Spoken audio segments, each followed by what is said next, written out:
Today is Wednesday, September 9th, 2022. It is also day 417 of web development and day 43 of JS. I'm just going to do these things together because it's the same thing. Today the plan is to do kind of something similar like I did yesterday, which is like this navigation bar where if I click on the button, it turns to what color it says. Yeah, dark blue turns dark blue, and so on and so on. But today I'm going to do a little something different. I'm gonna first of all make it prettier, and two, instead of having like buttons that say the color, I'll just do like little circles that show the color, and then yeah, that's the plan. So let me start with here, and I'll do doc type HTML, which says hey, which tells the browser like hey, I'm writing in HTML5, and then I'll put in my HTML tags, and I'll also put in my two main tags in HTML, which is the or are the head tags and the body tag. And then again, the head tag is just backend information. It's stuff that you don't see as the client or as a user of a site. Only the computer knows about that information, while anything you put inside the body tag is what the user of the site is going to end up seeing on the left side of the screen in this case. All right, so I'm going to start with, let's say, a div. I'm going to call it class container. So I'm labeling the div, which is kind of a box if you want to think about it, and I'm calling it container. And the reason I'm doing this a class is so that I could just target it here in CSS using dot notation. So when I target classes, I do dot and then the class name. So in this case, it would be container. And then now I'm going to put curly brackets, and inside I can declare a CSS rule, which is made up of a property, such as border, and then its values like 5 pixels, solid black lined border. And then I'll be able to see a border, which is pretty cool. Now I can give it a height 100 VH, which stands for like the vertical height of the screen, to get rid of any margin around, or like basically the spacing around the container. I can actually go and select everything, which is this little star symbol, and just zero out any default margin and padding that comes from the browser by default, right? So that gets rid of that basically, and then the next thing I would do is create my little navigation bar, or maybe like selection. I don't know. Maybe let's do menu. And then this is going to also have a border. So I'll do dot menu and give it a border of 5 pixels, solid black border. And I'll be able to see that there. And so what I would want is to have like little divs, and I'm going to make them little circles, and I'm gonna give them an ID of, let's say, um, maybe color one or something, maybe just like A. I think that's a little bit better, and then just end that there. And really, the div is not going to have a, what would you call it, anything inside. It's not going to have any text. It's just going to be a color that the user is going to see. So I'm going to just select that, paste that a few times. I'm going to be using, where is it, these three colors, this pink, yellow, and green, to change the background. So those colors. So these are what the colors are going to be here. So let me just change the ID to B and C. So the reason I'm doing IDs is because IDs is just like, each person has their ID, right? In like real life, same thing. It's like a specific identifier for you, and nobody else has that ID. So with CSS, I can target those IDs, and it's only going to target that specific element. Whereas if I target a class, it's going to target every element that has that class, but no element can have like this, no more, they're only, how do I say this? An element can't have two IDs, but it can have two classes, right? But only one element can have one ID. So it's like I'm targeting only that element because an ID is like unique. So now I could do hashtag, let's say A, and that's going to target the A, what do you call it? The AID, which is this one over here. And what I'll do is I'll change its background color to maybe the first color, like pink over here.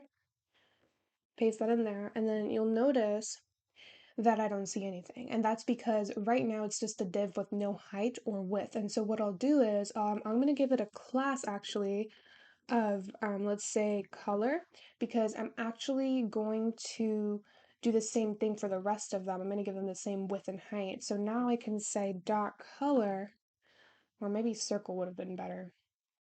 No, whatever. So I'll do width, let's say 20 pixels, height 20 pixels, right? And then I'll be able to actually see if I give it an actual border. So let me do border 5 pixels solid black,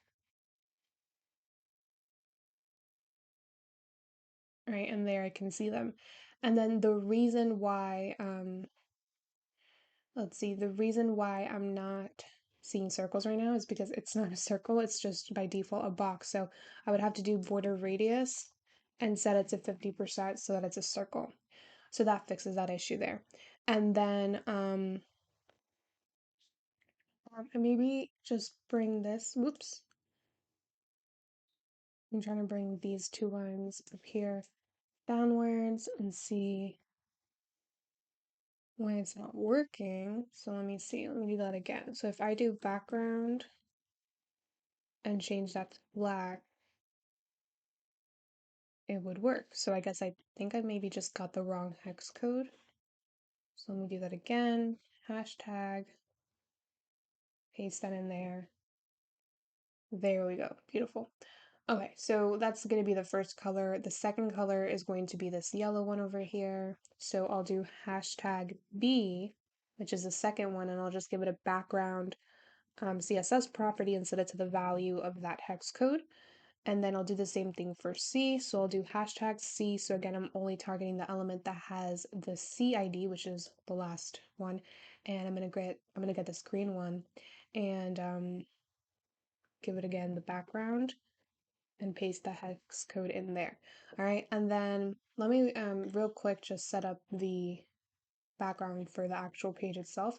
So what I'll do is I'll go to the container and give it a background here of that hex code.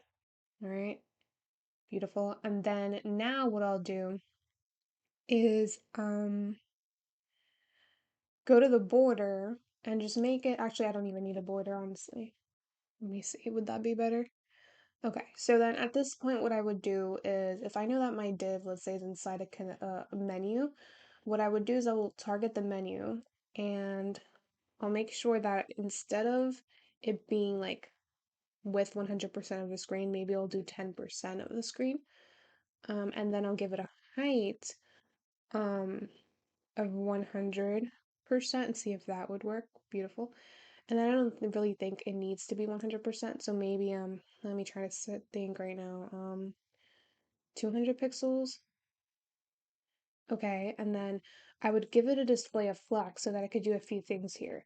So by default, when I set a div to become a flex container by setting display flex, by default it has this flex property called flex direction and is set to the value of row.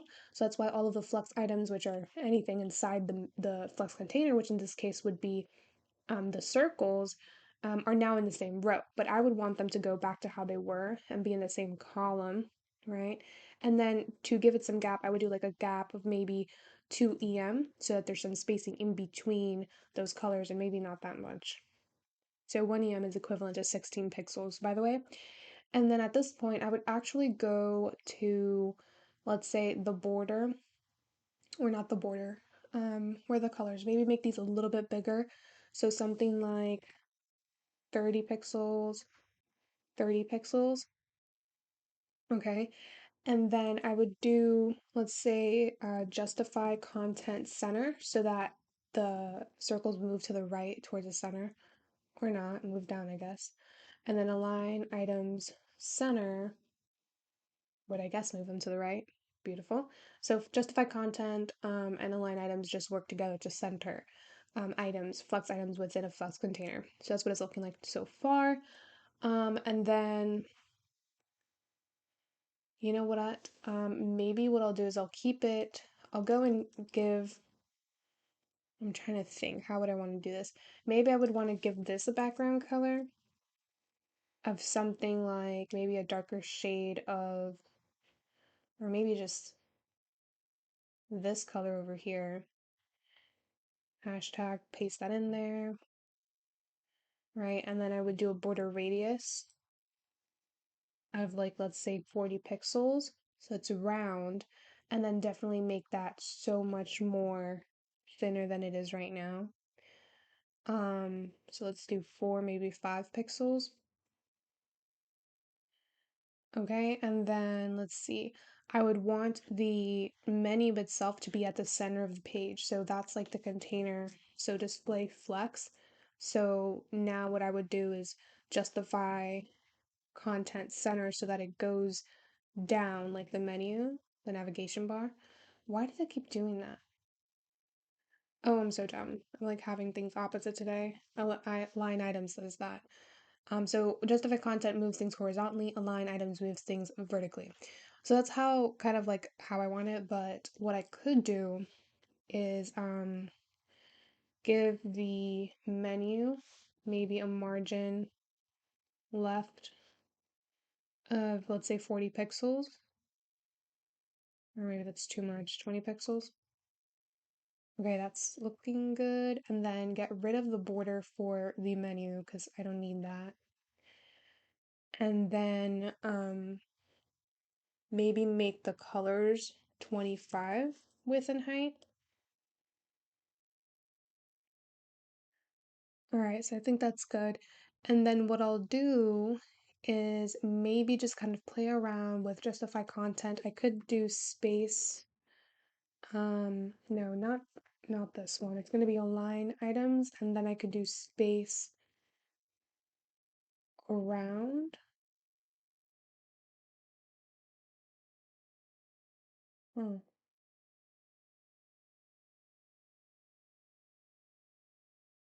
there we go. That's what I meant. So that could be one thing I could work with, or I could do maybe, what's another option? There's space in between. So that moves them all the way to the edge, so that's like really bad. So I think space around would be the best option. Um, so yeah, and then I'm not sure, maybe let me see how center looks like. Do I like that better? I don't know. Which one's better, this way or this way? I generally cannot tell right now. Yes, I think I'm gonna keep it at center. Okay, so then that's pretty much it for that. And then the other thing I would want to do is let's see. So container. I think I'll do that in JavaScript. Okay, so that's literally it for the HTML and CSS. Now onto the JavaScript where the functionality comes in. So again, the goal is that when I click on the pink button, the background color changes to pink and so on and so on. So to do that, I first have to actually access, right, the buttons. So I'll create a variable in JavaScript, call it btn1 and then I'll have to like access it from HTML. And so how this works is the browser, right, makes a copy of your HTML document and turns all of your HTML elements into objects so that JavaScript can work with those objects because JavaScript can't work with your elements because again JavaScript is an object oriented programming language. And so that's why JavaScript needs what it works with to be an object. And so that's what the browser does. It makes a copy of your HTML page, converts those elements into objects, or also known as nodes. But then those objects, right? And so that copy is called the DOM, right? So the DOM.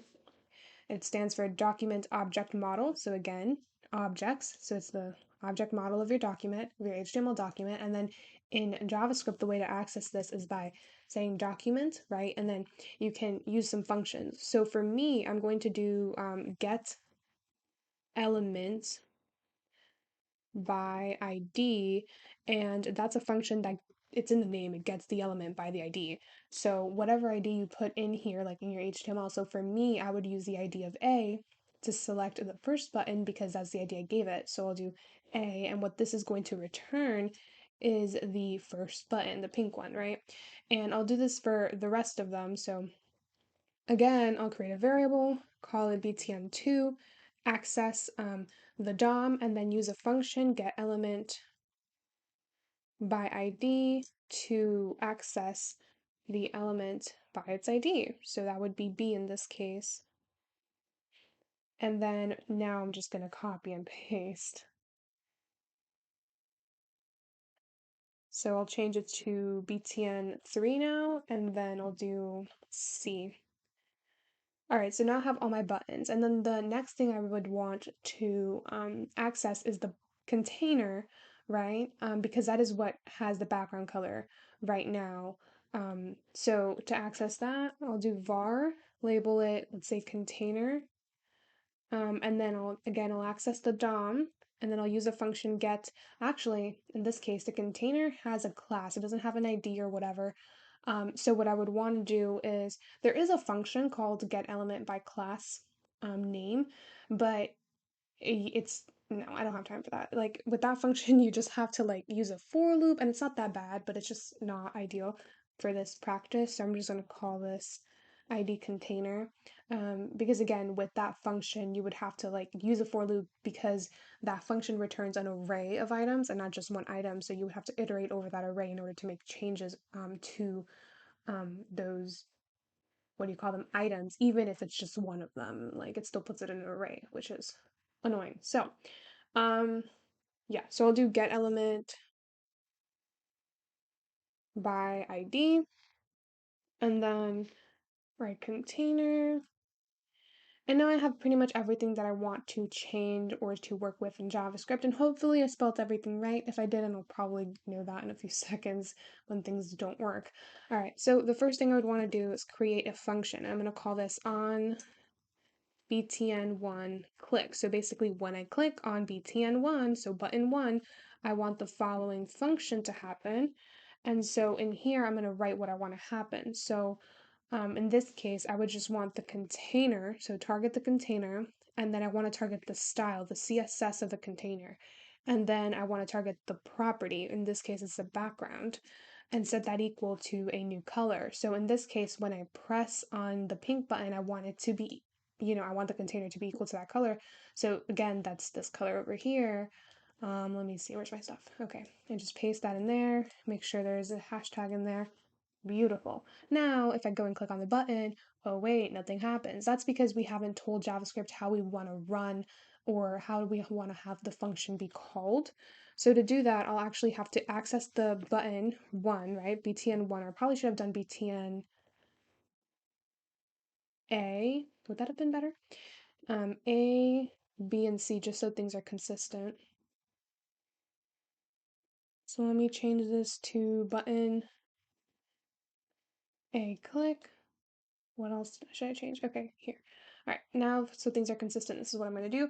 So I'll do btna and then add an event listener. So the way that I like to think of it, an event listener just listens to what you do. It listens to what you do. It looks for hints to what you do, so that it knows when to call the function. So the thing it looks for would be the first parameter. So for me, I would want my function to happen when I click on the button once. So that's why I'm putting click in here. This is called the event handler. It's how that's how JavaScript is going to handle the event. So by clicking on it, and then the second parameter would be the function that you want to call, which is this one over here. So this basically says, okay, button A is waiting, is listening for when it's clicked on once, it's going to call this function, which changes the container background to be this color. Yeah, that's pretty much it. Okay, and then let's see. So now if I click on it, beautiful, it works. All right, and then let's do this for the next one. So the next one would be another variable called on btn b click. Set that equal to a function, just syntax over here. And then again, whatever I want to happen, I'm going to put it in here. So I want the container background, right? CSS background. That's why I'm doing style, because again, CSS is a styling sheet. That's where style comes from, styles. And I'm going to change it to that color, which is this. Which one was it? Yellow? Yeah. Just paste that in there and work with that. And then again, I'm going to have to tell the button how to figure out when to actually call the function by saying, hey, listen to when, or look out for when the button is clicked once, and then call this function, right? And now when I click on the button, it should change the color to yellow, right? Beautiful. Okay. And then at this point, I'm just going to copy and paste. I always copy and paste by the last one. So which one is it over here? So it's a new button. I'm going to paste that in there, just say button C, and then do button C over here. button C, and then just try to get this color to be the one green. Just paste that in there, save that. When I click on it, beautiful. Okay, so now I would just want to get rid of the border. So where is that? Oh, it's in my CSS. Duh. Um, where is that border over here? Delete. Now, one more thing that I would want to do is that when I hover over the button, I want something to happen. I want the background color to just turn a shade darker. And I can do that with CSS, but I realized that when I change the background of something, it just actually, hold up. That would be if I changed the background. I think I can do this here. Yeah, let me just do this here. So I can do hashtag A hover. So when I hover over it, I would want the background to kind of change to a darker shade of that color. So what I'll do is I'll just kind of make a copy here so I can link it later, but I'll just do like maybe 2 to 3 shades darker. Copy that. Where is my code? All right, and paste that in there. So now when I hover over it, it should change to a darker color. Beautiful.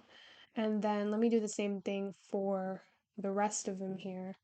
So I'll change this to B, and I'll change this to C, and get darker shades of these colors as well. So something like this. Put that in there, and then, oops, the wrong thing. And then for C would be a darker shade of this, which would be something like this. And I would put that in here, save. So now when I hover over, they should turn, slightly different colors, which is pretty cool.